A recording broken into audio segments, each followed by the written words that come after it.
નહીં બેન, રડશો નહીં. અમારાથી ચાલી ચોક્કસ અમે મદદ કરશું. કેમ બેન રડા છો? તને કોઈ તારી ફ્રેન્ડ એવું કઈ કહી છે કોઈ કઈ સ્કૂલમાં? પપ્પાની યાદ આવે છે?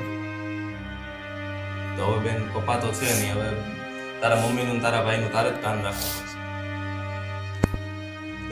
બેન, મારું નામ Nikunj Ahir from Ramdham charitable trust. તમારું નામ શું છે? રમતીબેન. રમતીબેન. ભાઈ તારું નામ? અર્જુનભાઈ. અર્જુનભાઈ. બેન તારું નામ? પૂજાબેન. પૂજાબેન. તો હાલ પરિવારમાં તમે ત્રણ જ છો? ત્રણ જ થયા. તો મારા ભાઈને શું થયું હતું? એમના બાઇક વાળા પાડતી હતા, એક્સિડન્ટ થયું. એક્સિડન્ટ થયું? શું કેટલો ટાઈમ થયો એને? 2 મહિના થયા. 2 મહિના થયા. એ શું કામ કરતા બેન? ચાની લારી હતી. ચાની લારી હતી. ચાલી લારીમાં તમારું ગુજરાન ચાલે? અત્યારમાં તમે શું કામ કરો? કઈ જ નહીં, ઘેર જ તે કઈ કામ નથી કરતા? ના. તો ગુજરાન કઈ રીતે ચાલે બેન? એટલે ચોપડાના ઈ ચોપડાના નહીં લાવવાના તો પૈસા. ક્યાંથી લાવો બેન? નથી, પૈસા જ નહીં ને ક્યાંય લાવે. ન હોય તો શું કરો? કઈ નહીં, મજૂરી કરવાની. શું કરવાનું? મજૂરી કરવાની. અને અનાજ કરાયાનું ન હોય તો મજૂરી કરીને લાવવાની. મજૂર કરીને લાવવાનું. તો ભાઈ તું કેટલામાં ભણા છો? 8માં. 8માં ભણા છો. તો તારે ચોપડાની શું જરૂર છે?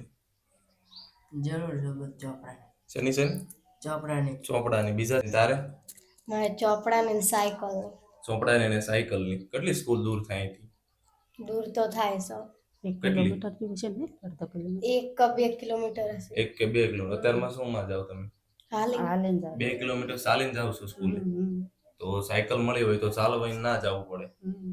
તો કઈ નહીં બેન, અમારાથી બને એટલી ચોક્કસથી ટ્રાય કરશું કે તમને ચોપડા, સ્ટેશનરી છે અને સાયકલની હેલ્પ બંને બારુને થઈ શકે. તો અત્યારમાં બેન કમાવા વાળું કરે કોઈ છે જ નહીં. કોઈ જ નહીં. તો કઈ રીતે તમે તમારું મજૂરીએ જવાનું. મજૂરી ઉપર તો બેન બારુના બેના ખર્ચા છે, કઈ રીતે પહોંચતા? હા, તો શું કરવાનું? મજૂરી કરીને તે છોકરાનું તો પૂરું કરવાનું તે ને. સાચી વાત છે. સિલાઈ મશીન જોઈએ છે, તો સિલાઈ મશીન હોય તો તમે તમારા બંનેનું પૂરું પાડી શકો. અમે તમારા હસબન્ડને યાદ નથી આવતી મારા ભાઈ? આવશે ને, યાદ તો આવતી ને. તો શું કરો? શું કરવી? કઈ નહીં. શું કરવાનું? સાચી વાત છે. કોઈની પાસે નહીં. બેન તને આવો ને યાર. તો શું કરે બેન? કેમ કે પપ્પા હોય તારે તો તું તારે બુક છે આ તે પપ્પા પાસે માગી શકા. અત્યારમાં કોની પાસે માગવું? એમ જે દુઃખ તો લાગે ને પપ્પા ના હોય. હવે નજીકમાં તહેવાર આવે છે, દિવાળી આવે, તો કોની પાસે માગવું? ઘરમાં કોઈ રહેવા વાળો નથી બેન. કહેવાય ને ઘરનો મોભી ચલવા જાય તો દુઃખ કેવું પડે, એ તો જેને ખોટું એને જ ખબર પડે. નહીં બેન, રડશો નહીં. અમારાથી ચાલી ચોક્કસ અમે મદદ કરશું.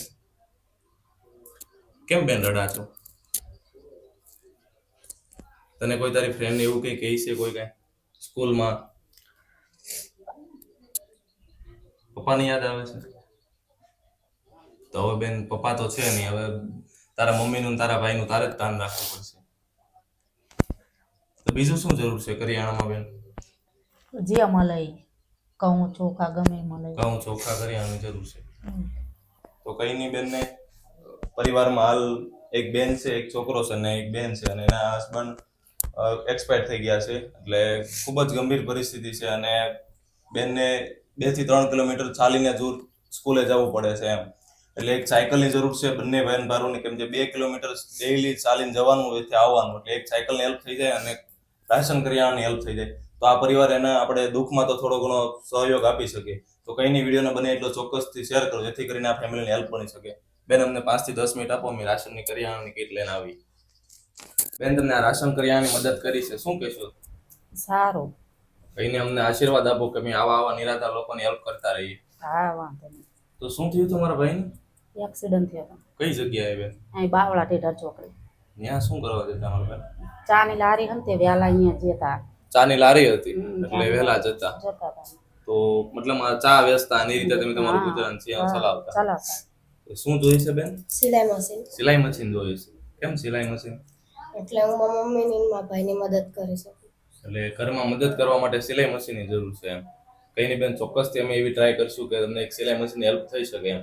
તો વિડીયોને એટલો શેર કરો કે આ ફેમિલીને એક સિલાઈ મશીન અને રાશનની કીટ મળી જાય અને બેન ભાઈઓને બંનેને એક સાયકલની જરૂર છે, કેમ કે 2 થી 3 કિલોમીટર દૂર ચાલીને જ સ્કૂલે જવું પડે છે એમ. એટલે કઈ નહીં, ચોક્કસથી આપણે બને એટલી હેલ્પ કરજો. અને રામધામનો એક માત્ર ધ્યેય છે અંધકાર છે એના પ્રકાશ પહોંચાડો.